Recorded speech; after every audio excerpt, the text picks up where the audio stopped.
Hello, everybody. Tara Baklund here. Here we are with another episode of Herbs in Spanglish. So whether you want to learn herbs in English and just learn a little bit about each herb as we go along, or you're working on your language skills and you want to expand your vocabulary, here we are, hopefully with a little bit of each for you. And I'm joined today by Alberto. Hola, hi everyone. I'm Alberto Carbo, and I'm happy to be here. Muy feliz de estar acá con ustedes nuevamente para otro episodio de Herbs in Spanglish. Si quieres aprender más vocabulario en español o solamente un poquito más de las hierbas, puedes aprender un poquito de los dos. Sí, exacto. Y no estamos hablando de nada muy complicado. We're not talking about anything too complicated, so should be easy to follow along. Debe ser fácil entender. Exacto. Mi suegra, por ejemplo, quiere aprender más de las hierbas y siempre me pregunta si puedo hacer algo muy simple como esto. And so my mother-in-law is often asking me to do something simple on herbs because I work with Matthew Wood Institute of Herbalism and we're doing big courses and such. And so even if you're my mother-in-law, hello, Nancy, this is for you as well. Entonces, today, we're going to be talking about the Malvaceae family, o la familia Malvaceae. Vamos a estar hablando de la familia Malvaceae, que es una familia de plantas, a plant family that's quite large, es bien grande, y en términos de lugares en el mundo, in terms of like where in the world it grows in everywhere. Not everywhere, but lots of different places, northern, southern hemispheres, and both like Europe and as well as North America, South America, and Africa as well, certain species.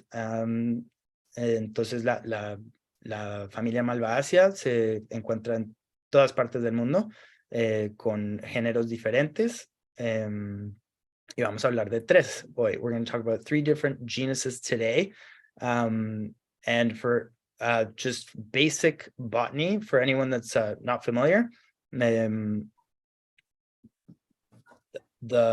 family is Malvaceae, la familia es Malvaceae, y después, por lo general, una planta tiene en latín o el nombre botánico, tiene 2 nombres. Entonces, el primer nombre es el género, el segundo nombre es la especie. So just basic botany, the Malvaceae is the family, and within that family there are many plants, and in general, for the botanical name of the plant, the first name that you see is always the genus, and the second name that you see is the species. Y en este caso, como tenemos varios tipos, ¿sí? There's various plants within the species that we'll be talking about today, we simply put Malvaceae family or the family of Malva o la familia Malva, porque vamos a hablar de varias plantas en este género. Sí, y lo chévere, or the cool part, es que todas las 3 plantas de las cuales vamos a hablar se pueden usar intercambiablemente. All 3 plants that we're going to talk about can be used interchangeably, porque tienen propiedades muy, muy, muy parecidas. They all have very, very similar properties. Y solo depende de dónde vives, de qué género o especie puedes encontrar. It depends on where you live, upon which genus or species you'll find. Entonces las 3 plantas de las cuales vamos a hablar es Malva neglecta, o Malva en español. In English, Malva neglecta is the first genus that we're going to talk about. In the colloquial name for Malva in English is mallow. el nombre común para la malva neglecta en español es malva. So mallow, malva, very similar, muy parecidos. Y las otras dos plantas de las cuales vamos a hablar se llaman Malacra alceifolia, y esta es una especie que en español también se le dice malva, y so in Spanish, Malacra alceifolia is also called malva, and in English, I don't know, because Malacra alceifolia grows mostly in the southern hemisphere. La malacra más que todo crece en el hemisferio del sur. So you'll find it in South America, I believe in Africa as well, but not too much in North America or the northern hemisphere, although I do believe Florida, it can grow in Florida a little bit. Creo que puede crecer en el estado de Florida, en Estados Unidos, un poco, pero no más norte, no más al norte que eso. Y la tercera planta se llama Althea officinalis, y esta Althea officinalis en inglés se llama marshmallow, y entonces es un nombre un poco más largo, pero marshmallow es mallow o malva, viene de la misma raíz. So in English, Althea officinalis is marshmallow, and it's kind of a two-part word, marshmallow, and mallow and malva come from the same root. And the root of that word comes from Greek, actually. La raíz de la palabra malva viene del griego. Y es malach o malakos, lo cual significa suave. It means soft. Malakos or malash means soft in Greek. And the leaves are quite soft. Las hojas son suaves. Y cuando preparas la planta, el líquido que sale de la planta es muy suave, muy como satín. It's like satiny and soft, and yeah. It's amazing. Even the funny things, I did read briefly too that even the name marshmallow in English, en inglés el nombre marshmallow también es un dulce. Y yo he leído, no sé si es verdad, pero back to the Egyptian times, apparently they actually used marshmallow to make marshmallows. Entonces, yo no sé si es la verdad, pero yo leí que en el Egipto, que usan la malva para hacer este dulce que llama también en inglés marshmallows. Entonces, es el mismo nombre, marshmallow, por lo dulce y también para la planta. Interesante, no sabía eso. Y sería interesante porque yo sé que los marshmallows comúnmente se hacen con gelatina de cerdo. They're mostly made with gelatin of pig gelatin. So it'd be interesting to see what a marshmallow made from plants would be like. Right. Sería interesante. Y también el nombre marsh, mi diccionario está diciendo que es pantano.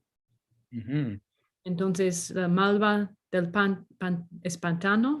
Imagino pantano. Que no tiene acentos. Sí, lo dijiste muy bien. And so it's actually the mallow of the marsh, which I'm sure you'll get into to also where it grows. So keep going. Interesting stuff. Going back to Egypt and Greece and the kitchen. Yeah. And what else? Yeah, where does it grow? It grows, it likes moisture. It's a moist plant. Le gusta la humedad. Es una planta húmeda. Entonces probablemente no la vas a encontrar en zonas áridas. You probably won't find it in arid zones, but more in, as the name marshmallow suggests, like, in swampy, boggy areas, or just simply where in places where there is abundant rain. It doesn't have to be a swamp, but just not an arid area. No tiene que ser un pantano, pero simplemente en una zona árida. Bueno, unos nombres diferentes. En español, es importante decir en español, estas tres plantas, comúnmente a todas se les dice malva, aunque la más común en Sudamérica sería la malacra, malacra alceifolia. ¿Es la amarilla? Sí, la de flores amarillas. Sí, por lo general la malacra tiene flores amarillas. La malva, que es la del hemisferio norte, or Malva is the northern hemisphere one, has more purple flowers. Y Althea officinalis más como blancas or whitish purplish flowers. Y sí, entonces en español hay muchos nombres diferentes, bueno, similares. There's many similar names in Spanish for malva. Algunos ejemplos, some examples, alboesa, flor de malva, malva dulce, so sweet malva, and the flavor is a little bit sweet. El sabor sí es un poco dulce, no como el azúcar, pero un poco dulce, a little sweet. Malvisco, es el malvisco y malva son los que yo más he escuchado. Y marva, marvas, malvilla, malvera. Wow. Sí, o sea, Pero son similares. There are a lot of ajá, them, but they're similar. sí, muy similares. Hay algunos que son un poco diferentes, como por ejemplo botonera o botones. And for English speaking, botones is button. So that's an interesting one that, but in English, I also found, I haven't heard it personally, but I found it can be called, the Malva neglecta can be called buttonweed. Y para los que hablan español, weed es como hierba, entonces button es botón, entonces hierba del botón, igual que en español. Y otro nombre, another name that seems to be international, otro nombre que parece ser internacional para esta planta es quesitos o quesilla, which means cheese. And in English, the mallow or Malva neglecta has been known to be called cheese mallow or cheese weed. No sé por qué. Maybe someone can let us know in the comments if they know why it would be called cheeseweed. Sí, entonces, si sabes por qué es, ¿cómo es? Quesitos o Quesitos. quesilla. Yeah, let us know. A ver. I think this is one of the herbs that goes back to the English gardens as well, isn't it? I'm not sure about the English gardens, but it must, because one of the people who really liked to talk about this plant was Nicholas Culpeper. And he was an herbalist from the 17th century. No, I guess that it would be the 18th century. So in the 1700s, he was around, and he printed a book which is still in print today, for herbal medicine. So it's an amazing resource because you get to see a lot of plants that they used at that time, but also the language in that book is so old. It's like a relic. Sí. Entonces, los que hablan el español, bueno, Hace ya 2 semanas que no lo hablo. Yo pregunté a Alberto si es él o la malva. La malva. La malva, la planta malva, tiene orígenes del jardín ingleses. Y dijo que a lo mejor porque hay una herbalista, también era astrólogo, varias cosas, era más o menos doctor, médico en la época de 1700 y escribió varios libros, pero hay un libro que todavía es how would you say, in print? Está está, todavía lo imprimen. Ok, gracias. En Nicholas Culpeper. Entonces, imagino que es hierba porque cuando tiene varios nombres que son similares, imagino que tiene orígenes como viene de la España o Inglaterra o Inglaterra. Y los nombres vienen de la Europa.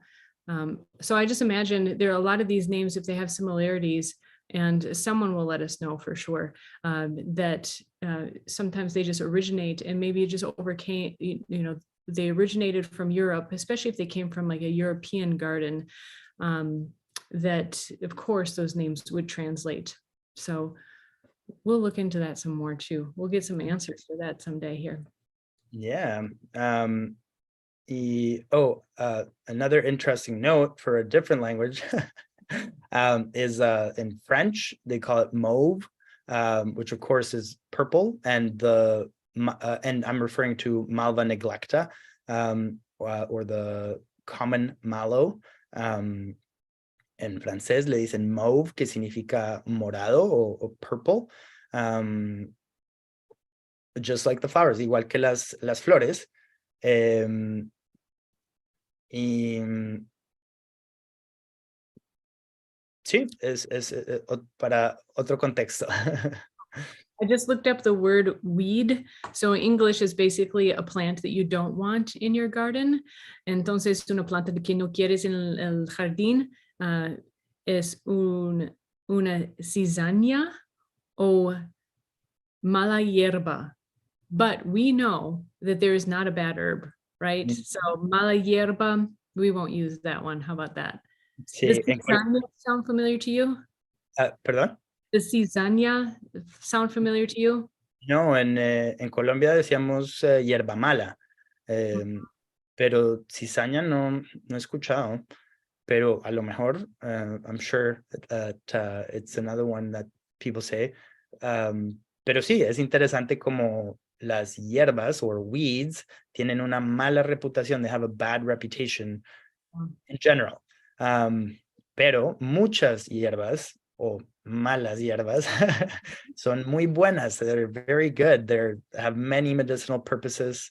Muchas malas hierbas o buenas hierbas tienen muchos usos medicinales, como por ejemplo algunas de las que hemos hablado antes. For example, some of the ones we talked about before, like yarrow and plantain, como el llantén y la milenrama.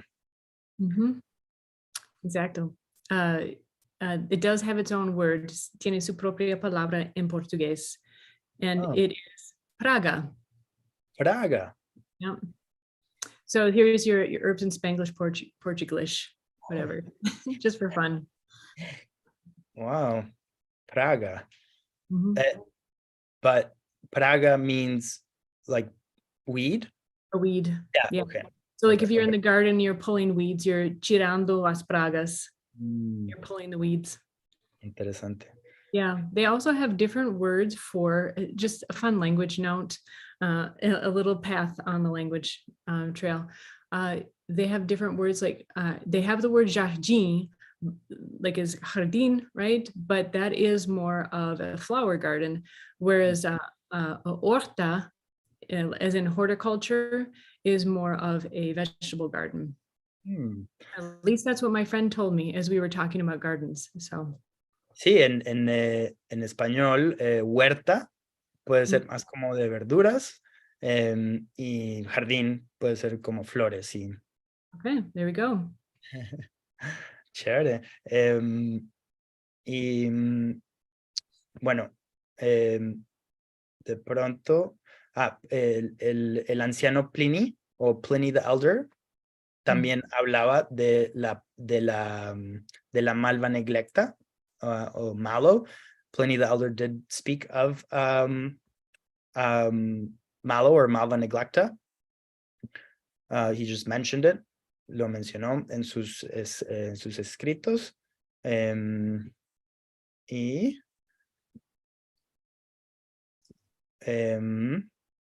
bueno, les voy a mostrar. Bueno, antes podemos hablar, we could talk about the medicinal uses of these three plants, which are very similar. They look a little bit different, but their uses are very, very similar. Aunque se ven un poco diferentes, las tres plantas de las que estamos hablando hoy son muy parecidas en usos medicinales. Entonces, como el nombre griego sugiere, as the Greek name suggests, Malva means soft. Significa suave. Entonces, si tú coges unas hojas de malva, if you grab some leaves, some malva leaves, any of the three of the plants that we're talking about, cualquiera de las tres de las plantas que estamos hablando, y las remojas en agua y haces una infusión fría, or you make a cold infusion, you can simply massage the leaves in the water and leave them for a little bit, half an hour or so, and you will come back and the water will have thickened up and it will be viscous and velvety. And if you put your hand in it, it will feel very soft. Like if you go like this, it'll feel soft, like lubrifying or like lubricating. Y sí, sí, entonces si la remojas las hojas en agua fría, y las masajeas un poco con tus manos y después lo dejas como media hora. Cuando vuelvas vas a sentir el agua y se siente suave, muy lubrificante, muy lubrificadora, digo. Entonces, that's important to know because that is how it is going to interact with your body if you were to consume it internally. Entonces, if you ingest, entonces si ingieren esa mezcla de esa agua, esa infusión, pues así con esa suavidad es con la que va a acariciar o a interactuar con el cuerpo. It's kind of like a liquid lotion. Imagino que es más o menos como, no es una crema, pero es una crema líquida para el interno o si pones en la piel, por ejemplo. Sí, entonces, exacto, es el uso o la característica se diría emoliente o emollient, lo cual ayuda a suavizar y también a sanar. Entonces ayuda a sanar cosas de la piel como acné, como problemas de rasquiñas, piquiñas, so like rashes, and things like this. Acne, it can really help with softening the skin and with hydrating it. Es muy hidratante, it's very hydrating. Y si alguna vez han escuchado hablar de la matriz extracelular, o el líquido intersticial. Eso es un líquido que está todo dentro, en todas partes de nuestro cuerpo. Básicamente todas nuestras células están suspendidas en un líquido, como han escuchado que el 80% del cuerpo es agua. Es esa agua donde se suspenden todas nuestras células, que se llama la matriz extracelular o el líquido intersticial. And so in English, like extracellular matrix or the interstitial fluid, that's the waters of the body, and it is the fluids in which all of our cells are suspended, or the space in which our cells are hanging out in. Este líquido de la malva, cuando prepara la malva en una infusión fría, se parece mucho a la matriz extracelular. It resembles the extracellular matrix. Y eso es lo que really strange to people. Like, what, we don't just have blood? Yeah, you don't just have blood in your body. No es solamente sangre entre los músculos, pero hay un otro líquido de que está explicando, the one that you're explaining. If you're not familiar, if you've ever like scraped yourself, or especially on carpet, and it really burns, and then there's this clear liquid that comes out. I've heard that is the extracellular matrix. So how would you describe a carpet burn in Spanish? Cuando una quemadura de fricción, que digamos con un tapete, si alguna vez has tenido una quemadura de fricción con un tapete donde te raspa la piel, pero no sale sangre, pero sale un líquido claro y un poquito espeso, ese es el líquido del que estamos hablando. That's a rare case that you see it, that when it comes out, es un caso raro que va a salir del cuerpo, que puedes ver sin sangre. Es muy claro que esto es lo que es. Y para los que hablan inglés, for English speakers, if you want to know more about it, there's a great book called The Extracellular Matrix by Matthew Wood. I highly recommend it. It's incredible. It goes in depth into all about the extracellular matrix, all about how it is so important to address the health of the extracellular matrix if we are to address health holistically. Entonces el herborista famoso, tal vez en Sudamérica no lo han escuchado, pero para los que hablan inglés o en el mundo inglés, Matthew Wood es un herborista muy famoso y ha escrito muchos libros, uno de los cuales es sobre la matriz extracelular. Entonces, si lo pueden conseguir y traducirlo, o si pueden leer en inglés, se lo recomiendo 100%, porque habla detalladamente sobre la matriz extracelular y explica cómo preocuparse o enfocarse en la salud de la matriz es importante para en la salud holística. Exacto. Sí, y entonces otros usos. ¿Ibas a decir algo? Yo estaba esperando porque yo sé que tienes una experiencia, una historia, tienes varias cosas. I was just waiting because I know you have a story, a number of things to say, but maybe just even talking about a principle of herbalism. And the principles are, you're always trying to balance the body. Un principal del herbalismo, ¿sí? Es el equilibrio, ¿sí? Siempre estamos tratando de establecer el equilibrio en el cuerpo. So you're always trying to establish the equilibrium. So when you're talking about this emollient, it's cooling, it's very moist, it's very good then for dry conditions, or even hot, or like in the instance of the carpet burn. Entonces la malva es muy buena para las condiciones secas, pueden ser también calientes, como en el caso well, how would you say carpet burn? Is there a phrase that you could say? Sí, una quemadura de fricción. Reflexión. Sí, dijiste eso antes, gracias. Bueno, and so what I was imagining is, so you might imagine even like have you ever had, especially as people get older, you know, they get drier, their skin gets drier, but that also like internally they're getting drier and losing that moisture. So just as Alberto's explaining more too, imagine that these drier conditions, maybe your joints feel tight and achy. I've even heard that this works well for if they kind of feel granular.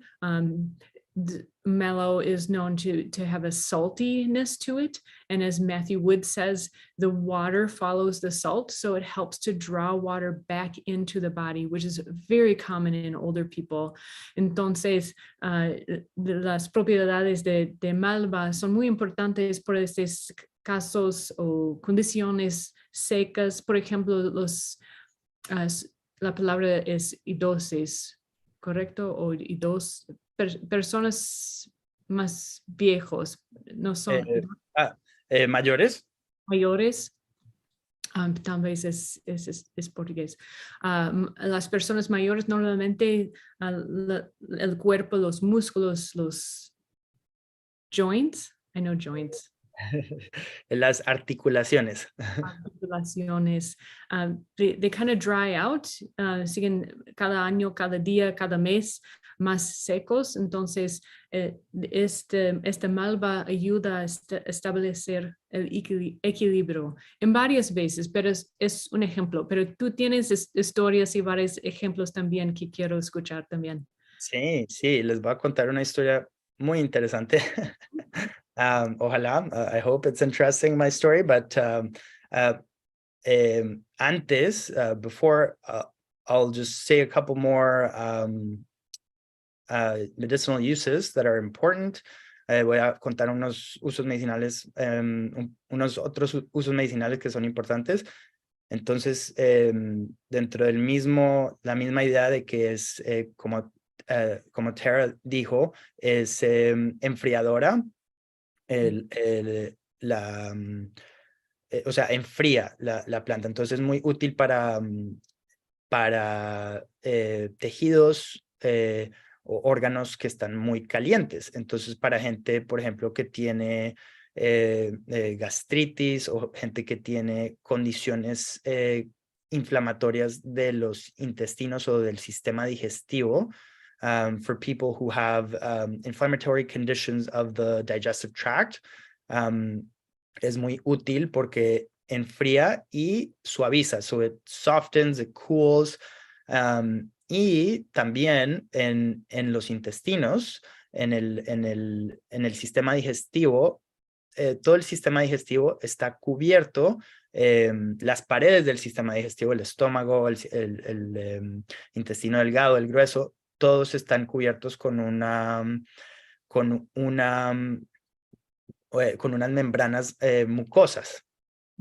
So all of your of the digestive tract is covered with a mucous membrane, and this mucous membrane protects your tissues from the hydrochloric acid and other very abrasive gastric secretions that help with breaking down food. But it is also in that mucous membrane, it is also where all of the bacteria live.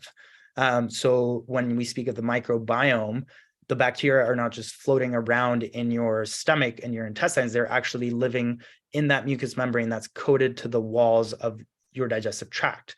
So if you don't have a healthy mucous membrane lining in your digestive tract, then it is likely that you're going to experience some, or that you could experience some digestive issues.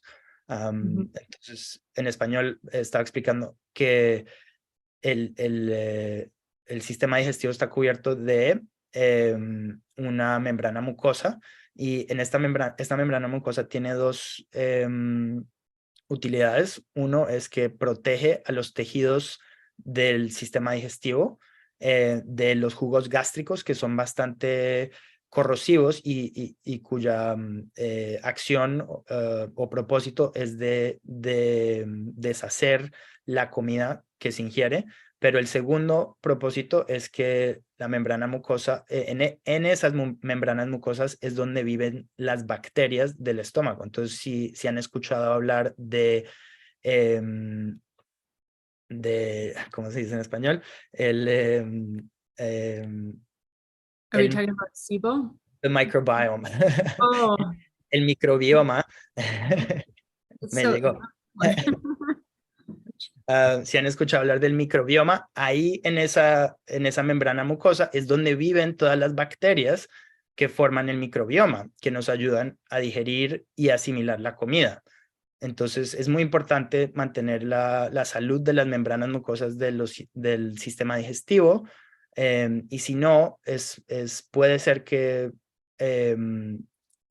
uno le empiecen a pasar problemas digestivos.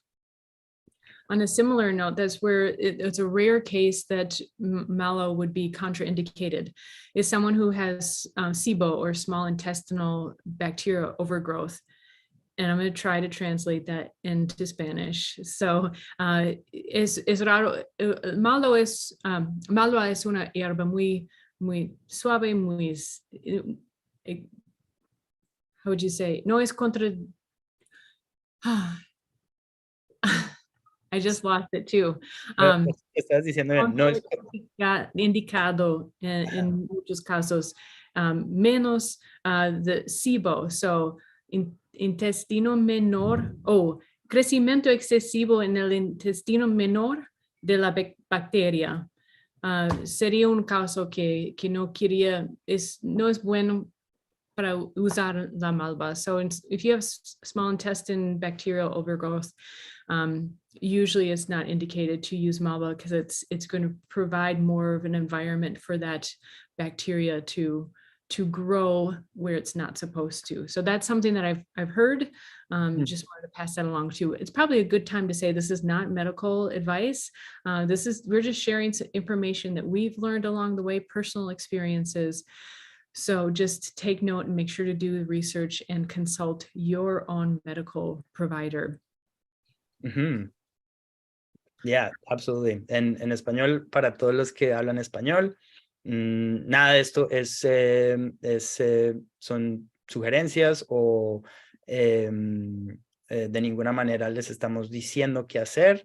Es todo educativo para aprender. Entonces, siempre busquen la atención de un médico o de un profesional para mantener su salud en la más alta y más de la mejor manera.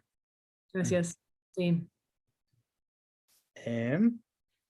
Y bueno, otros usos clínicos o other medicinal uses es que la malva extrae o draws out. Entonces puede extraer inflamación o pus. It can draw out inflammation and pus. Y bueno, es muy útil, por ejemplo, cuando alguien tiene una tos seca y irritable. So if somebody has a dry, irritable cough, it's very useful for that as well, because of the cooling and moistening properties. But if somebody had a wet, productive cough, then not so much, because again, wet on wet just makes more wet. Entonces, si alguien tiene una tos más húmeda que está produciendo muchas flemas, no sería bueno usar la malva en ese caso, porque la humedad de la malva incrementaría la humedad en la garganta. Bueno. Y bueno, creo que llegamos a la parte de la historia. We've arrived at the story. Story time. Entonces, la primera vez que yo aprendí sobre la malva fue en Perú, cuando estaba viajando por Sudamérica, mochileando. The first time I heard of Malva was in South America when I was backpacking. And it so yeah, me and my wife backpacked all over South America for 2.5 years. We went all over the place, just living in a tent, hitchhiking, and just being very free, feeling like we were time millionaires because we could do whatever we wanted. There was no time restrictions, so it was an amazing time. Mi esposa y yo viajamos por 2 años y medio por todo Sudamérica, mochileando y echando dedo y sin restricciones de tiempo. Nos sentíamos como millonarios de tiempo. Pero la primera vez, o una de las primeras veces que fui introducido a las plantas medicinales fue en Perú. One of the first times I was ever introduced to medicinal plants was in Peru. And what happened was, we were just traveling and we ended up meeting people, and we stumbled upon a quote unquote healing farm, or a farm where people went to seek help for medical concerns. The healer there, or what I would call now an herbalist, although he never really called himself that. He's a traditional healer of the Amazon. His name's Pepe Ordóñez. And anyways, we stumbled upon this place and ended up staying there for a while.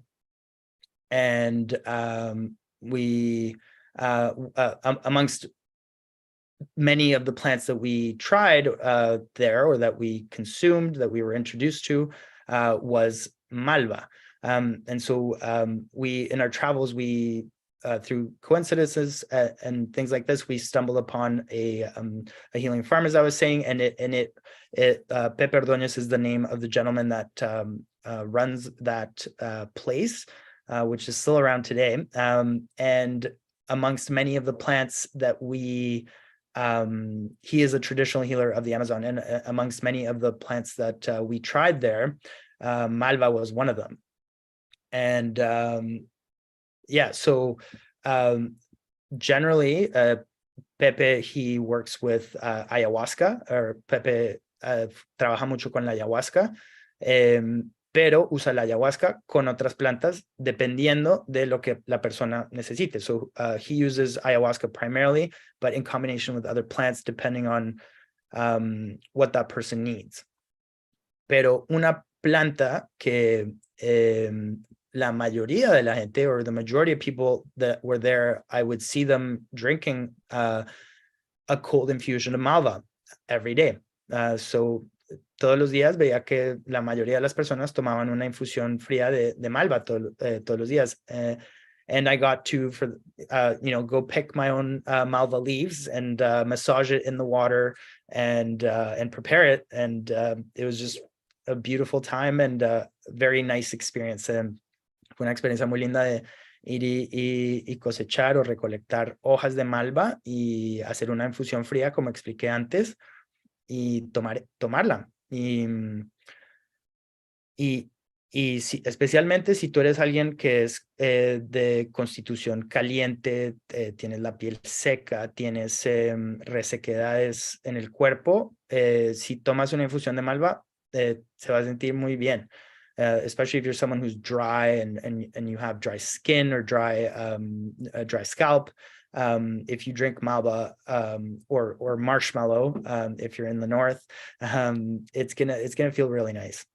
Entonces voy a mostrarles un momento algunas cosas.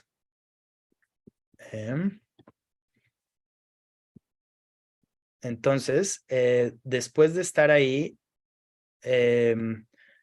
como 4 meses, we were there for 4 months, just, drinking ayahuasca and other plants and meditating and exploring, doing internal explorations and things like this. Era hora de irse. It was time to go. Entonces we were there for 4 months. I forgot if I just said that in Spanish or English. I know, I've done that a few times too. Yeah, use it as time to go. Yeah, I think you said most of it in Spanish. It's blending together for me too. Maybe we could go back and forth too. We were there for 4 months, meditating and doing internal explorations and trying different plants. And then after 4 months, it was time to go. So we left. And So it sounds like as you were leaving, the plants called you back. So en la hora de ir, las plantas se llamaron de vuelta. Pues voy a mostrarles dónde queda el lugar. Esto es Perú. This is Peru. And we're going to zone in on this area over here. And Tarapoto. But I'm looking for, here we are.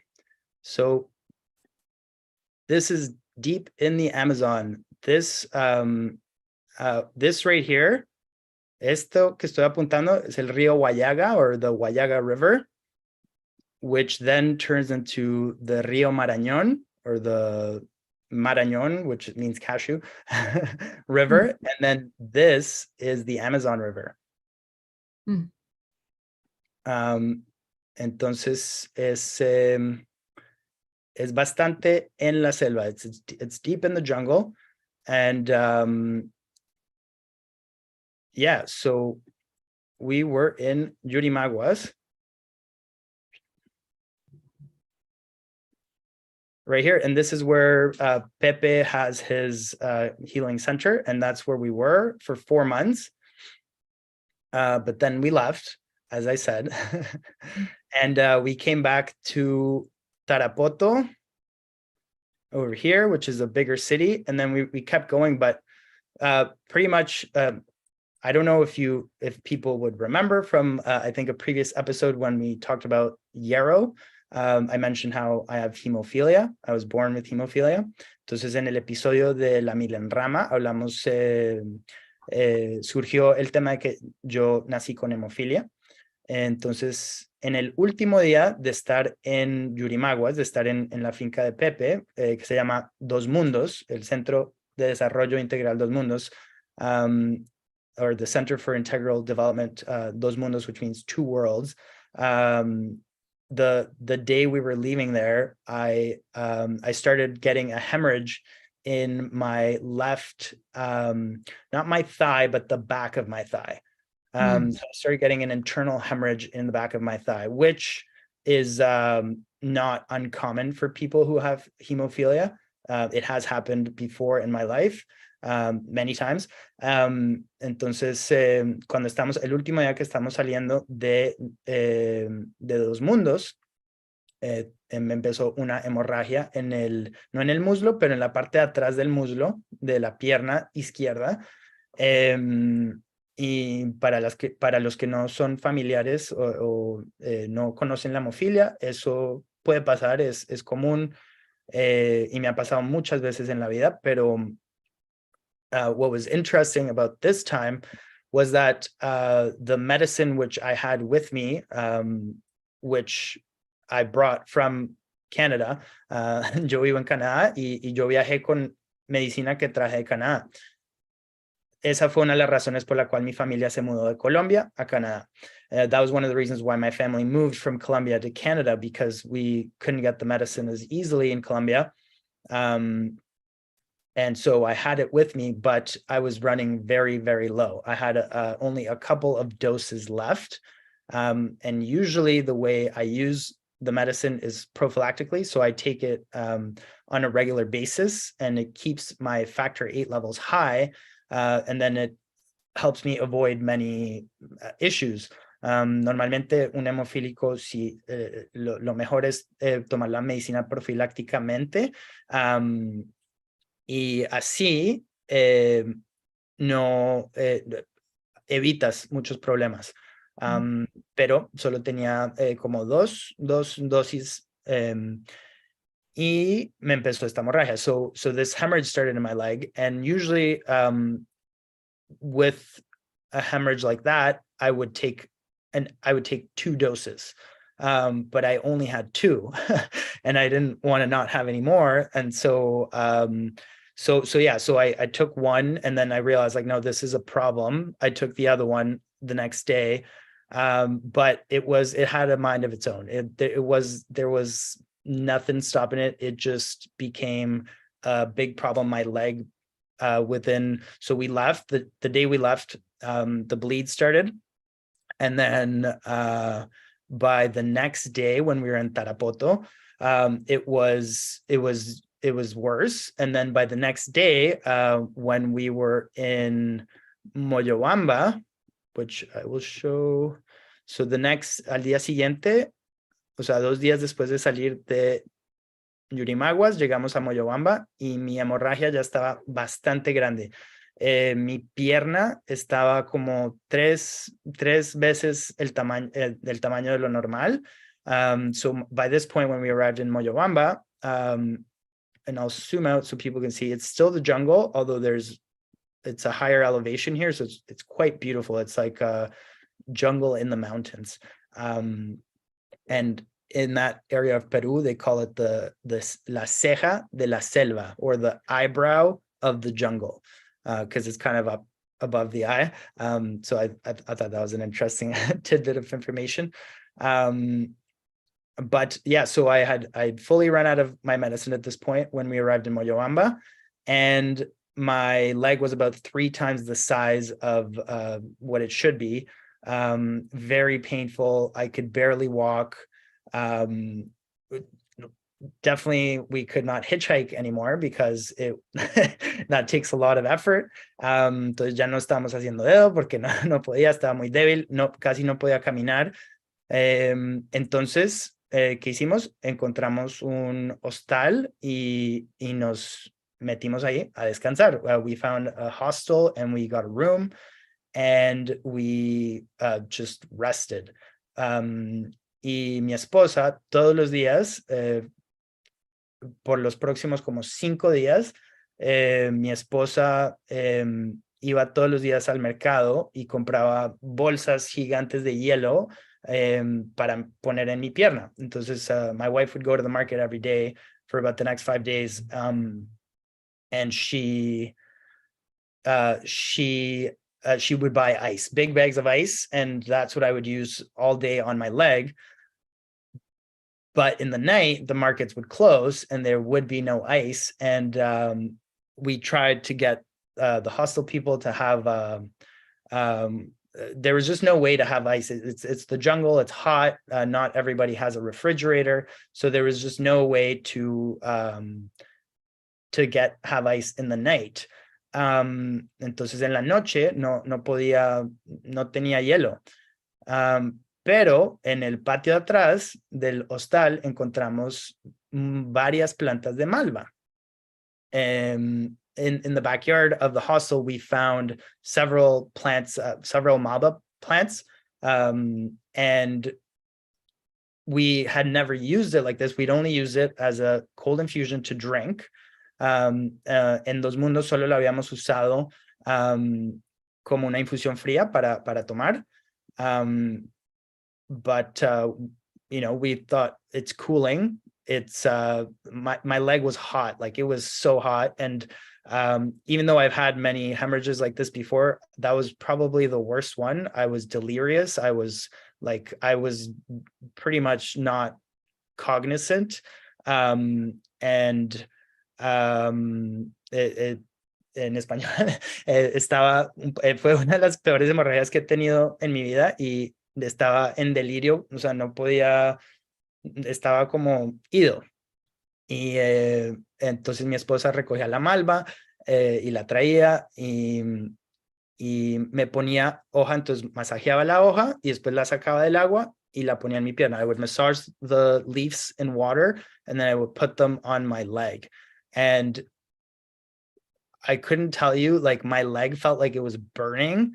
And it would literally, it almost felt like it would sizzle when I would put the leaves on it. The leaves felt cold against my leg.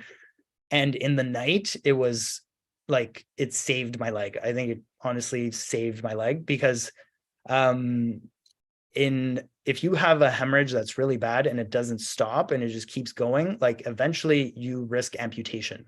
Like it's very serious. Entonces, si tú tienes una hemorragia y la hemorragia no para y no para y no para y no para, puede llegar al nivel de que hay que amputar la pierna o el brazo o la parte que sea.